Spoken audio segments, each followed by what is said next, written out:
Hi, I'm Attorney Casey Walker. I'm the founder of VA Disability Group. I'm a former VA adjudicator, and I would like to discuss VA investigations. Should you be worried? Is the VA investigating you? What authority do they have to investigate you?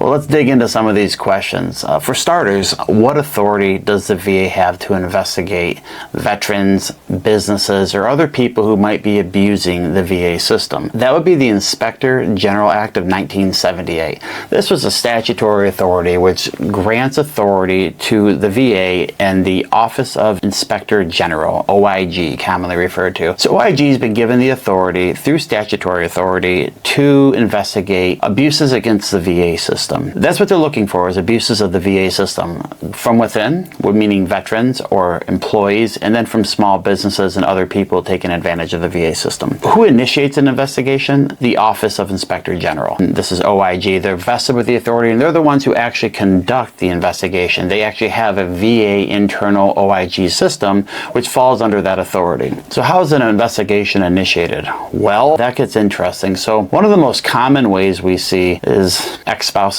jealous family members, maybe insurance companies who feel that you're abusing a system, your neighbors, really anyone who's suspecting you of committing fraud or who's jealous, frankly. Another example would be an employer. A lot of times your employer will suspect that you're committing fraud. Maybe you're abusing them as an employer, and they also suspect that you're abusing the governmental system. Maybe it's Social Security disability, maybe it's the VA, maybe it's all the above. Or sometimes you have a disgruntled employee who leaves and they're frustrated with their employer, and the employer reciprocates and they become frustrated and they might try to levy some type of attack against you or a complaint to the OIG. How do you file the complaint? Very basic. You can check the description below, and there's the OIG complaint web link right there. But that would be how you would initiate an investigation, or at least a complaint. You would file a written document through the website, or you could call the hotline. But that's how people initiate these investigations. It doesn't mean you're going to be formally investigated. There's usually a team within OIG who does a cursory review of the initial complaint from whoever the whistleblower is or the random person who's levying the complaint. And a good portion of those get set aside. And even if there is validity to it, they can investigate everything. So keep that in mind. There's also whistleblower protections for the person who does file the complaint. Oftentimes they're anonymous, so there's a degree of safety and security and anonymity. If it's a more formal complaint that's levied against a larger institution, say a big business that's conducting fraud, then they usually have more protections because their identity usually needs to be known in such an instance. But there's a Whistleblower Protection Act, and that link too is provided in the description below. So you can apprise yourself to any of the protections that might be afforded within that act. But generally speaking, they don't usually release the names of the whistleblowers. So what does the VA investigate? Well, there's a litany of things. I know for the purpose of this discussion, we're really focusing on VA disability and pension fraud.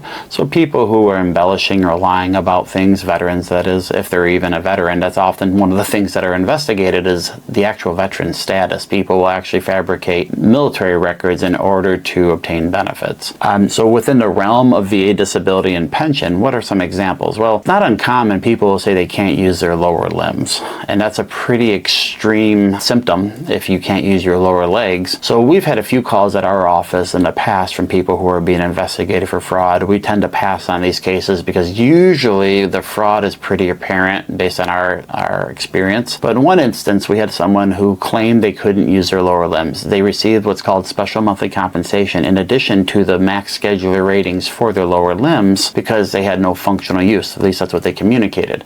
Well, this same individual was at the gym 5 days a week powerlifting. And it's kind of one of those situations where you have a slam dunk. And oftentimes what's unfortunate is if you submit private DBQs and you went to a doctor for the private DBQ, and it can implicate them as well. But what we usually see is the veterans altering these DBQs after the fact, and they're inviting fraud. When you make a specific claim, like loss of use of both lower limbs and extremities, that's something, especially if you're younger, that's something that the VA might hone in on, especially without some type of objective thing. So if you're claiming your fibromyalgia or your chronic fatigue syndrome limits your ability to use your lower extremities, those are the red flags for the VA, because they're going to say, well, what's the diagnosis here? Absent like a amyotrophic lateral sclerosis or ALS, or a Parkinson's or something equivalent, where there's an objective measurement that they can look and say, oh yeah, they've got Parkinson's, of course they're losing the use of their lower limbs. So the lack of objectivity in that instance would have been what cued off the investigators. Another example would be making outlandish statements in a mental health examination and getting 100% disability because you can't bathe yourself. Well, it turns out you're going to formal events on a daily basis as like a DJ, or maybe you're a wedding planner and you're always dressed up and you're always clean shaved, or if you're a lady, you're always shaving your legs, you're always got your makeup on. But in your mental health exam, you tell them that you can't even get out of bed, you haven't shaved your legs in weeks, and you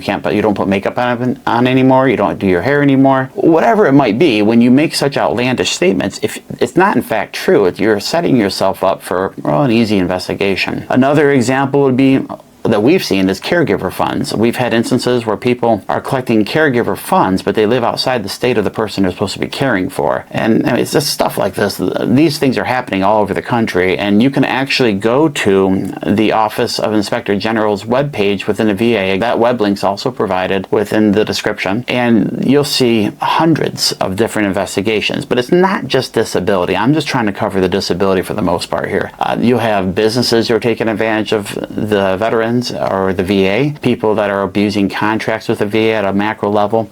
So go ahead and take a look yourself at all those examples. Back to the caregiver example, it's just an open and shut case. It's a slam dunk. You can't claim that you're taking care of a veteran from across state lines. That goes without saying. Another one was we had a guy who was claiming that he was blind in both eyes and was lying during his eye examination, but then was going to the shooting range and just crushing it at the shooting range on the weekends. Yet again, bold statements that would be objectively verifiable. A blind person typically doesn't crush it at the shooting range every other weekend. And then another one that we commonly see is veterans who go into the VA C&P exam and they have their cane or their walker and they can't ambulate whatsoever. And then they leave and hopefully they at least use a cane or a walker to get back out to their vehicle, but the minute they get home, that thing's never being used again. So that's an embellishment. And if you're getting a very high percentage for, say, your back or your lower extremities, and those symptoms only manifest during a C&P exam, these doctors are also trained, the C&P examiners are also trained to report suspected fraud. So keep that in mind. Now, you're dealing with doctors who treat these symptoms or who examine these veterans daily, over and over and over again. So, these veteran examiners aren't known to be the most veteran friendly to begin with, and you better believe if they suspect fraud that they're going to report it as they're trained to. Those are all examples that are commonly seen with VA fraud investigation reports and convictions, and all of those are found in the link that we provided. Another big investigation that OIG conducted recently, in 2024 they released a report. I believe it was January 2024. A link to the report is found, and it's directly from Office of the Inspector General. The report focused on disability benefit questionnaires from private medical providers, so DBQs coming from the private sector. Now, there's a litany of companies who've popped up in the last decade who are providing these private medical exam and DBQ reports. They also provide medical opinions. The OIG concluded that over a quarter of the reports that they relied on for their investigation had discrepancies, major discrepancies in them. A good portion of them were altered after the examiner completed the DBQs. Some of them had discrepancies and add the thing like maybe the examiner's address or the veteran's address, contact information discrepancies. Another finding was that veterans were having in-person examinations conducted from examiners who were well over 100 miles away. Now, I find that interesting. So you can actually go to page 28 of the report and some of these findings are there, but the VA routinely schedules C&P exams over 100 miles. I don't know why they're honing in on over 100 miles when seemingly every other C&P exam is scheduled over 100 miles. I don't know how that suggests fraud, but that's something that they honed in on, was that these examiners were supposedly conducting in-person examinations when they're a decent distance away. I think it's probably a nothing muffin and that the veterans were probably going to the C&P exam. So think like joints. Certain examinations, you have to show up in person. A doctor can't do a goniometer testing and range of motion testing if you're not showing up in person. So where a veteran submits a DBQ report saying they showed up in person and they in fact did not, that's just another example where you're really setting yourself up for a fraud investigation. Another one would be where medical records just blatantly contradict what's being stated. So if a examiner says that you have arthritis and you have 2 or 3 recent MRIs showing no joint space narrowing and no indications of any type of rheumatological condition or musculoskeletal condition, well, the objective evidence is suggesting that the doctor's diagnosis of arthritis is probably incorrect. So that would be another example. Another thing that they're finding is with the advent of artificial intelligence, they're running some of these reports through an AI. And what they're finding is that the examiners are using identical language. Different even examiners are using identical language to describe the symptoms. So it's a red flag. But to play devil's advocate here, the CMP examiners use the identical language in almost every report. The VA does the exact same thing. Using the same language to describe headaches, for example, there's only so many ways you can wordsmith the symptoms. Even there, just because they're finding these discrepancies in a quarter of the reports doesn't mean fraud is found in a quarter of the reports. But it was an OIG report raising the alarm or the specter of potential fraud. So the discrepancies didn't necessarily equal fraud, but a quarter of the reports is a pretty high number. Again, that report is found in the description. Take it for what you may. What you need to understand is that the VA is looking into this, and they are considering the potential for high levels of fraud within the VA claim system. So what's that mean for you? Well, you need to be a little bit on guard if you have embellished some of these claims, or if you just think the VA is investigating you for some reason. Now, veterans are known to be paranoid. I don't think people should be walking around paranoid that the VA is investigating you. Hopefully you haven't embellished or lied about things. But to the extent you think the VA is investigating you and you have a clean conscience, what actions do you need to take, and how do you know if they're investigating you? Well, let's start with, how do you know they're investigating you? You're not going to know. The VA is not going to tell you, hey, we're going to be investigating you. We all know this. We know that the VA is going to do their investigation without notifying you, and if they have reasonable cause to believe that you are defrauding the government, then they'll actually formally file charges against you, and that's when you'll be notified. But we know that the VA is not going to notify you of an investigation. So what are the tools that an agent might use or an investigator might use to investigate you? Well, they might be looking at public records. They might look at your hunting license. They might look at state business records. They might look at tax liens for bankruptcy filings. They might look at FAA certifications. Videos and pictures are the common one, where they're going to actually be spying on you with old school spying equipment and recording you or taking pictures of you, trying to capture you in a compromised position that's suggestive of something other than what you told the VA in the past. Professional licenses is another one, watercraft records, and concealed weapon records. Think of anything that's publicly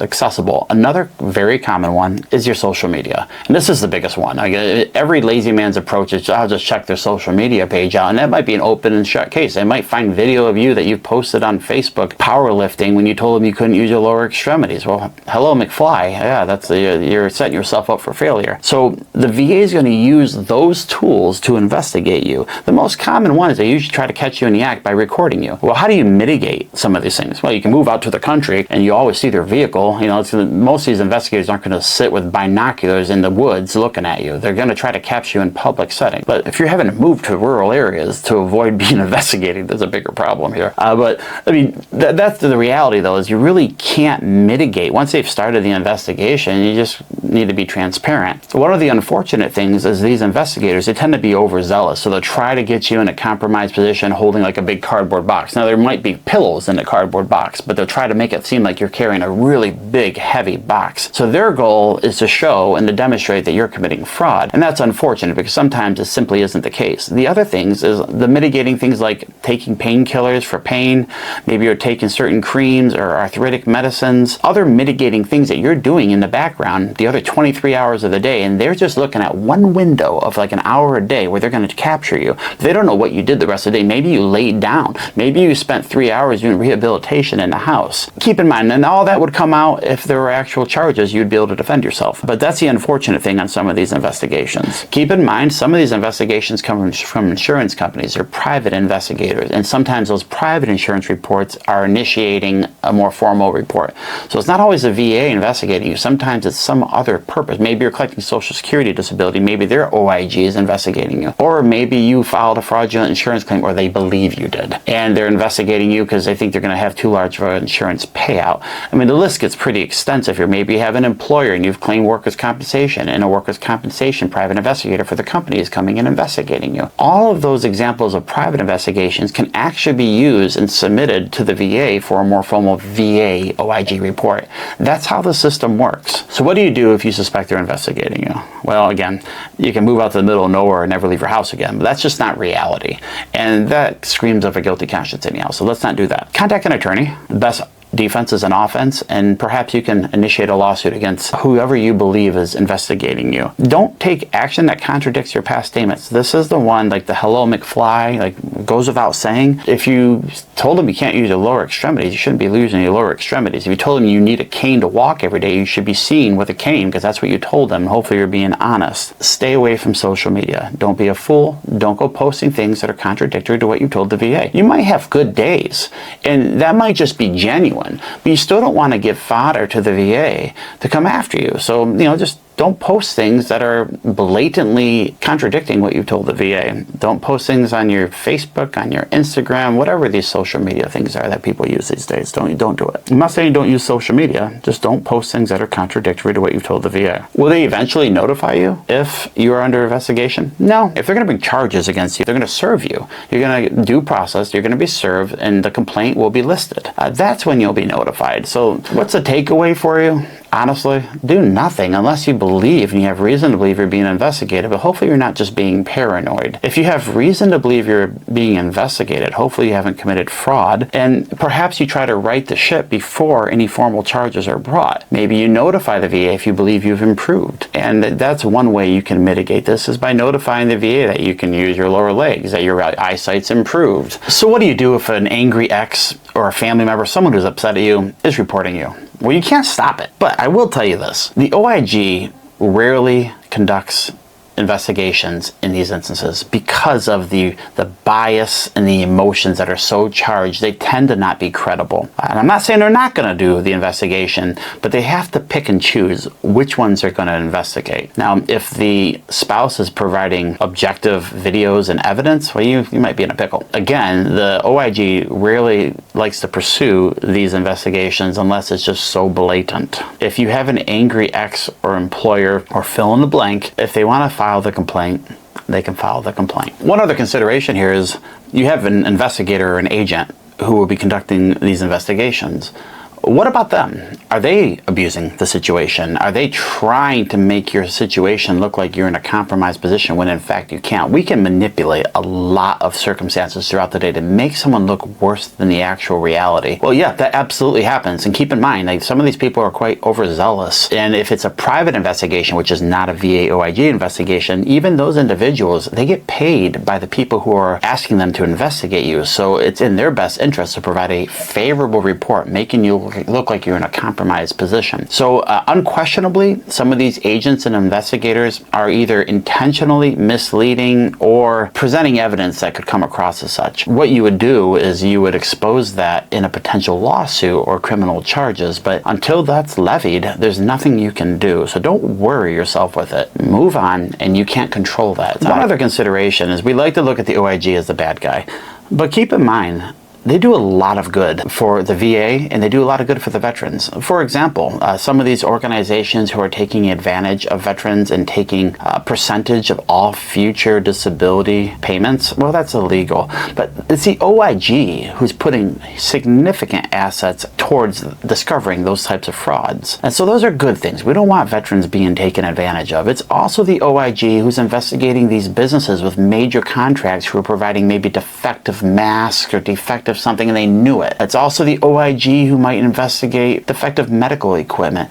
They do a lot of good. It's not just investigating veterans. I would suggest to you the overwhelming majority of their efforts are put towards other things. Insurance fraud against the VA is another big one. Insurance fraud against medical professionals and things of that nature. And then there's also institutions who try to take veterans payments, or individuals who are trying to take a veterans payment by providing a different banking account, or maybe they'll entice the veteran to create a joint account with them, and then they'll just use all of their monies, especially incompetent veterans or advanced age veterans who might be starting to lose their wherewithal a little bit. So the OIG does good, all right? Not always, but they're not always the bad guy either. So we don't want to get caught just being tunnel vision that they're bad. They're bad until they're not. There's always two sides to the story. So I think it's important to remember that they also do some good. And these are my final considerations. You really shouldn't be worrying yourself with any of this unless you have actually committed fraud or made false representations to the VA. So try not to be paranoid. The examples, if you look into the OIG's website, they show you all of the reports and all of the fraud findings. They're all very blatant, very blatant. So if you're committing blatant misrepresentations, well, maybe you should be concerned. But otherwise, don't be paranoid. Move on with your day. I can't tell you how many veterans we've represented in the past who have profound medical issues, who continually concern themselves with they're being investigated. Am I being investigated? And it's kind of unfortunate. Move on. Don't concern yourself unless you have good reason to concern yourself. And if you do have good reason, perhaps you should right that ship. That's it. I hope you found this helpful. If you did, like and subscribe to the channel. Have a good day.